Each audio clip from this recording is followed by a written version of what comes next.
necessarily be here. We should be whizzing along the right, but like I say, Terry couldn't get over. But you have to pay. You wouldn't have to pay?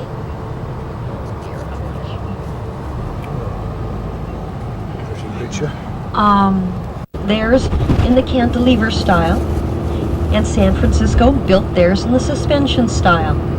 And this little green island in between is Yerba Buena Island, which means the good herb in Spanish, called so because of all the wild mint that grew there when the Spaniards first came here.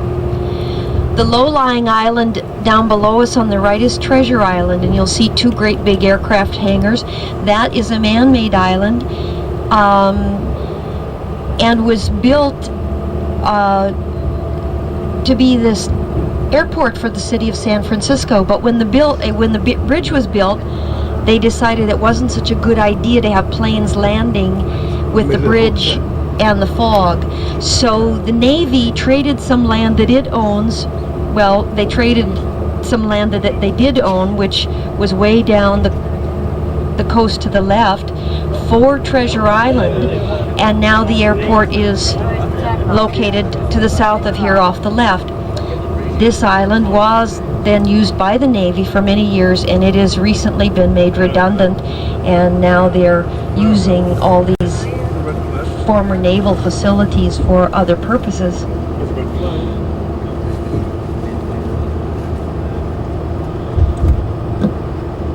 Between Treasure Island and the Golden Gate Bridge, you see Alcatraz with its flashing light. Alcatraz was named by the Spanish for all the pelicans that they found on the rock when they arrived. The word Alcatraz in Spanish means pelican.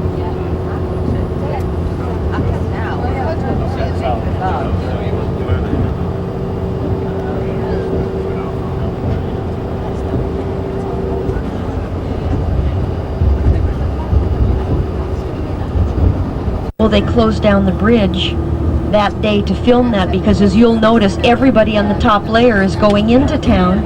Everyone underneath us is leaving town.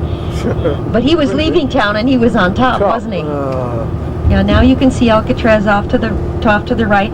This is the Embarcadero just down in front of us. All of the Embarcadero is landfill. In 1849, when word of gold being discovered at Sutter's Creek, all the sailors jumped ship, and so this area was just littered with all tall ships, and they had no sailors to sail them out to sea. So ultimately they used those tall ships as offices and various businesses, and then ultimately they just filled in earth around them and covered them up. So this is a kind of a graveyard for tall ships that were in port during the gold rush. This first hill on the right with a little tower going up is called Coit Tower, and that is Telegraph Hill, and that tower was a WPA work project. The money for it was left to the city by a lady. Her name was Lillian Hitchcock Coit, and she was quite a celebrity around town. She was a wealthy lady. Oh, and here's the old ferry building just down below us to the right. You see the clock tower.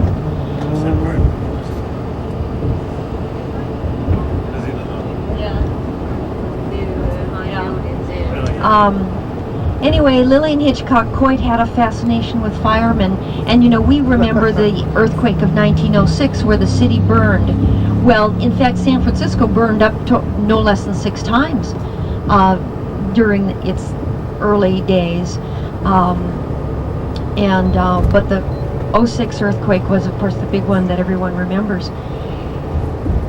Anyway, she had a fascination with fire trucks and fire engines, kind of like you, Tony, and they had many fire companies around town, and they actually had a kind of rivalry between them to see who could get to the fire first.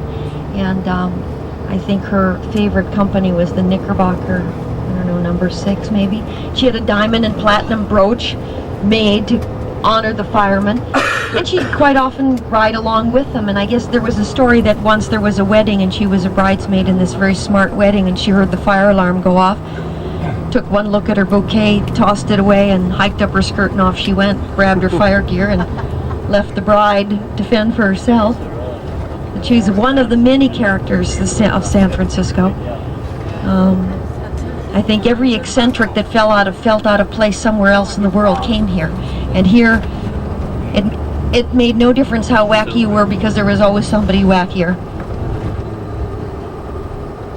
This is an area known as South of Market, SoMo.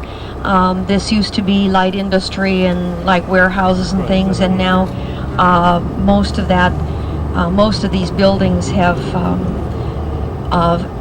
found other uses. There's art galleries and restaurants, and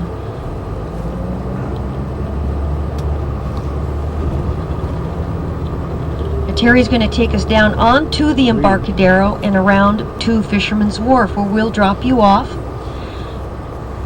so you can investigate and have some lunch.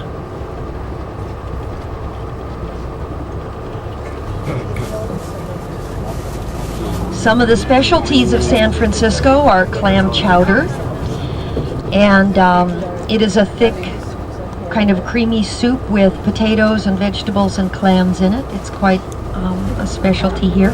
Quite oftentimes they will put it in a bowl of crispy, hard, crusty sourdough bread, San Francisco sourdough. Remember the old prospectors always had, they were called sourdough? Well, they had a little bit of sourdough starter that they would carry along with them, and this yeast would grow and thereby create the bread, and it makes a real hearty, kind of a little tart white bread with a hard crust on the outside, and it's a San Francisco specialty. Oh, look at the Vikings out here rowing in there. Yeah, that's the German coach, huh? Because they couldn't afford the fare. Well, they paid a lot more than you did, I'll guarantee it. Well, Look at that.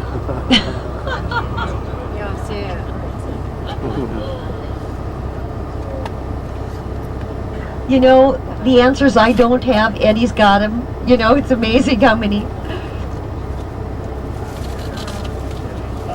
Well, it's going to be lovely here today.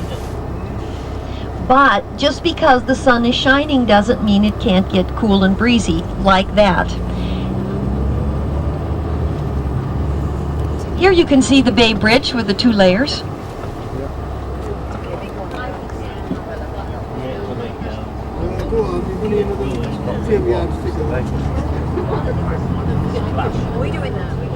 Now Margaret here sitting just behind me was telling me that she had been here on a cruise ship 35 years ago when they docked here in the Embarcadero.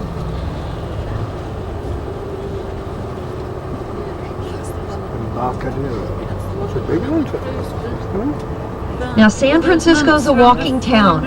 It is a small, compact town. It's only like 49 square miles. And I think there's, 8 major hills, but of only about 47 smaller ones. Public transportation is very easy to get around here. And we will be staying, our hotel is at the very end of the California Street cable car line. So if you walk out our hotel door and no less than 100 paces to the right, less than that actually, 50 maybe, is the end of the California Street cable car.